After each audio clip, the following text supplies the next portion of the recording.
Welcome to Rahasya predictive technique.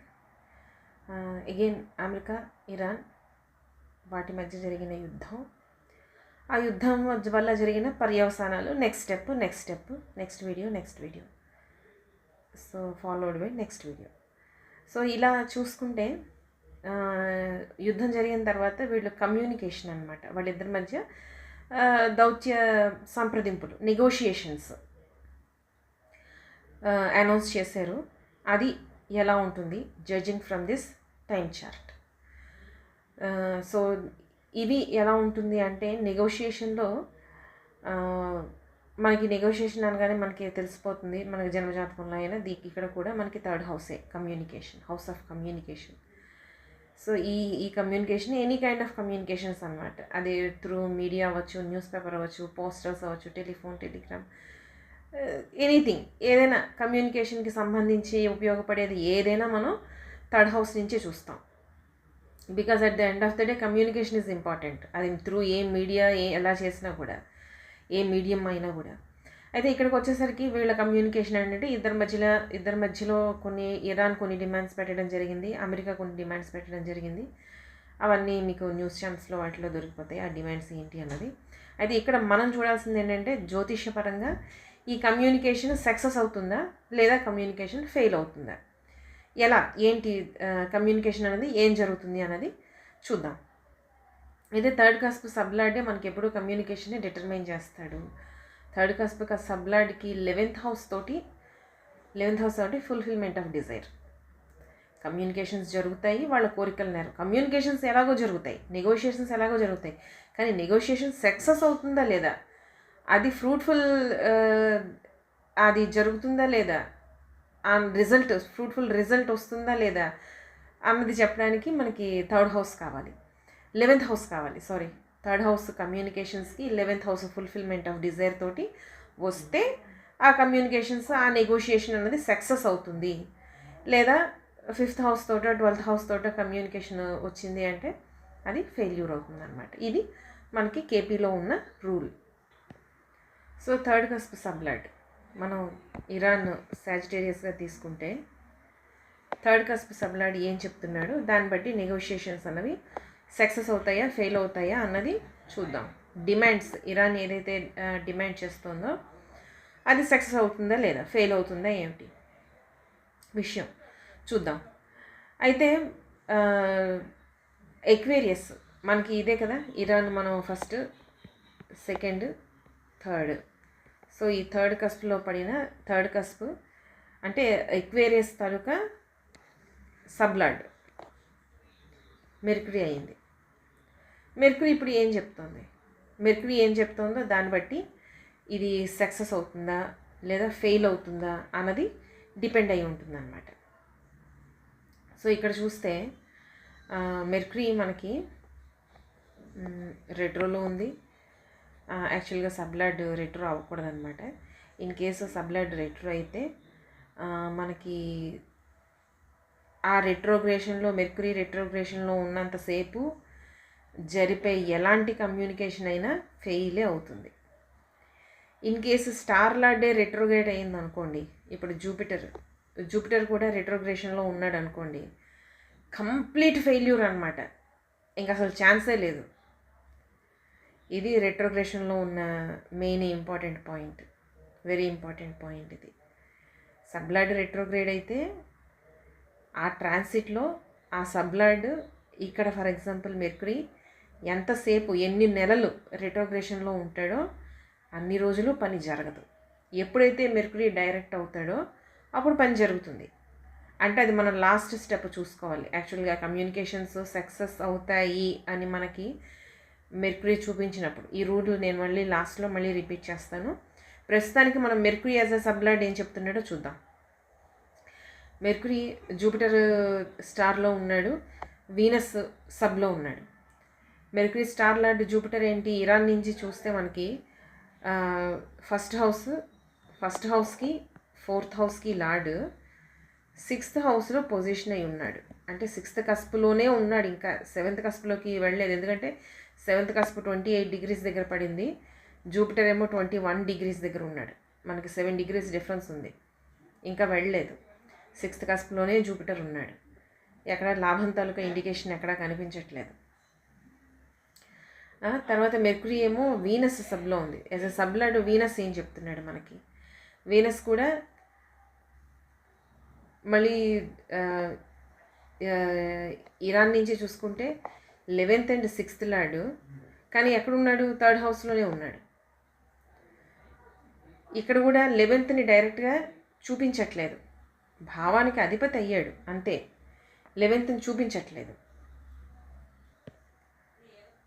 పోనీ ఇంకొంచెం ముందరికి వెళ్ళి మనం సబ్ తీసుకున్నా కూడా సబ్ కూడా కనెక్ట్ అవ్వట్లేదు. సరే, sub lord star lord sub అయిపోయింది. మనం 3rd హౌస్ లార్డ్ ఏం చెప్తుంది, తన 3rd house లార్డ్కైనా at least 11th house తోటి ఏమైనా కనెక్షన్ వస్తే కొంచెం మనం అనుకోవచ్చు ఏమైనా ప్రోగ్రెస్ ఉందా అని. 3rd cusp sub lord sorry 3rd cusp రాశి లార్డ్ శని అయ్యాడు. ఇక్కడ చూస్తే అక్వేరియస్, జూపిటర్ సహకరించట్లేదు, మెర్కురీ సహకరించట్లేదు, శని కూడా సహకరించట్లేదు. ఎందుకంటే ఈ శని ఎక్కడున్నాడు, మళ్ళీ 3rd హౌస్లోనే ఉన్నాడు, సొంత నక్షత్రంలో ఉన్నాడు, కేతు సబ్లో ఉన్నాడు. శని ఇక్కడ చూడండి, శని జూపిటర్ రాశిలో ఉన్నాడు, అంటే మీనరాశిలో, మనకు అది 3rd కస్ప్లోనే పడింది. ఇంకా శని 3rd హౌస్లోనే ఉన్నాడు, స్వనక్షత్ర స్థితి, అంటే 3rdనే ఇండికేట్ చేస్తున్నాడు. కమ్యూనికేషన్స్ జరుగుతూ ఉంటాయి, కమ్యూనికేషన్స్కి సపోర్టే, కానీ సక్సెస్ అవ్వట్లేదు. కేతు సబ్లో ఉన్నాడు, ఆ కేతువు ఇక్కడ మళ్ళీ ఇరాన్ నుంచి చూస్తే అష్టమంలో ఉన్నాడు. 11th హౌస్ తోటి వీటికి ఎక్కడా కనెక్షన్ రాలేదు, కమ్యూనికేషన్ సక్సెస్ అవ్వదు.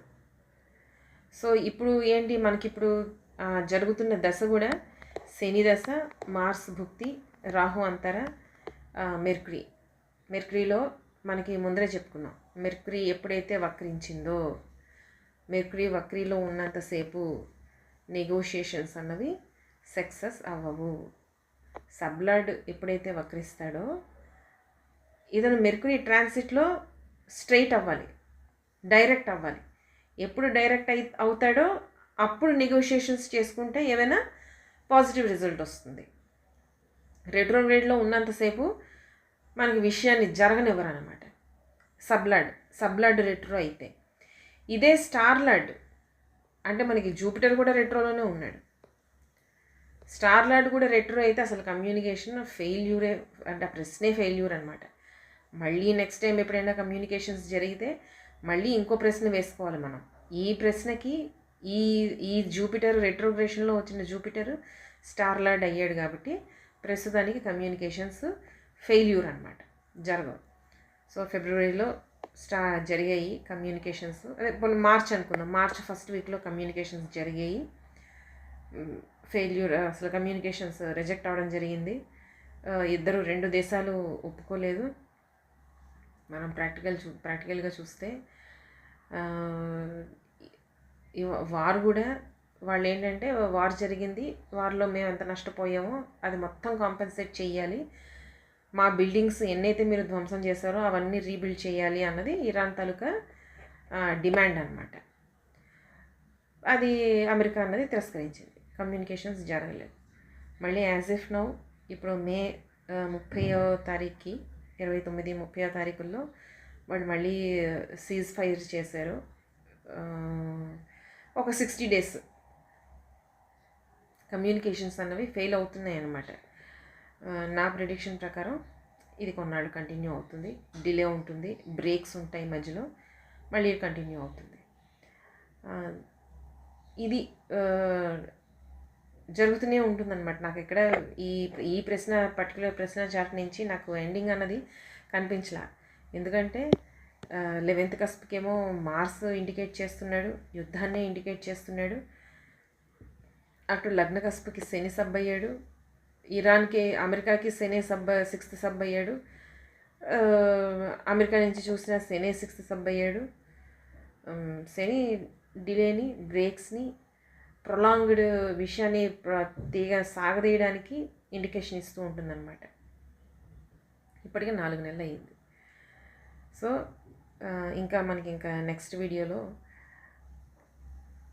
ఈ సాటర్న్ అండ్ నెప్ట్యూన్ వీటి తాలూకా ఇన్ఫ్లుయెన్స్ యుద్ధం వల్ల రెండు దేశాలకి వచ్చే పరిణామాలు ఎలా ఉంటాయి, పర్యవసానాలు ఎలా ఉంటాయి, పరిణామాలు ఎలా ఉంటాయి, అలానే మనకి సింహరాశిలో జరిగిన గ్రహణం ఇది ఎలా ఉంటుంది, ఈ రెండింటిని చర్చించు. ఎందుకంటే గ్రహణం తాలూకా ఇన్ఫ్లుయెన్స్ అన్నది ప్రత్యేకంగా దేశాల మీద మనం ఎక్కువ జన్మజాతకం కన్నా మేధిని జ్యోతిష్యంలో దేశాల మీద వాటి ప్రభావం అన్నది ఎక్కువగా జరుగుతూ ఉంటుంది. అలానే యుద్ధం జరిగేటప్పుడు జరిగే గ్రహణాలు అన్నవి విపరీత ధోరణిని చూపిస్తూ ఉంటాయి. అదొక మ్యాలిఫిక్ ఎఫెక్ట్ని చూపిస్తూ ఉంటాయి ఆ రెండు దేశాలకి, ఆ పర్టికులర్ రెండు దేశాలకి. వీటిల్లో కూడా ప్రాబ్లమ్స్ ఎలా ఉంటాయి ఏంటి అన్నది మనం నెక్స్ట్ వీడియోలో చూద్దాం. So keep watching Agastya predictive technique. చిన్న చిన్న వీడియోస్ చేస్తున్నాను, ప్రతిదానికి ఇండివిజువల్గా అంటే రూల్స్ చెప్పి ఆ రూల్స్ అర్థమయ్యేలాగా అనమాట. ఎందుకంటే ఇది వార్ కదా, దీన్ని క్షణంలో తేల్చేయడానికి కుదరదు, ఒక్క వీడియోలో పట్టించడానికి అవ్వడం లేదు, మళ్ళీ కన్ఫ్యూజన్ అవ్వచ్చు. రూల్స్ ఉన్నాయి, రూల్స్ని కూడా మనం చెక్ చేసుకుంటూ ఉండాలి. అందుకని ఇండివిజువల్గా వీడియోస్ చేస్తున్నాను అనమాట. So keep watching Agastya predictive technique. Thank you.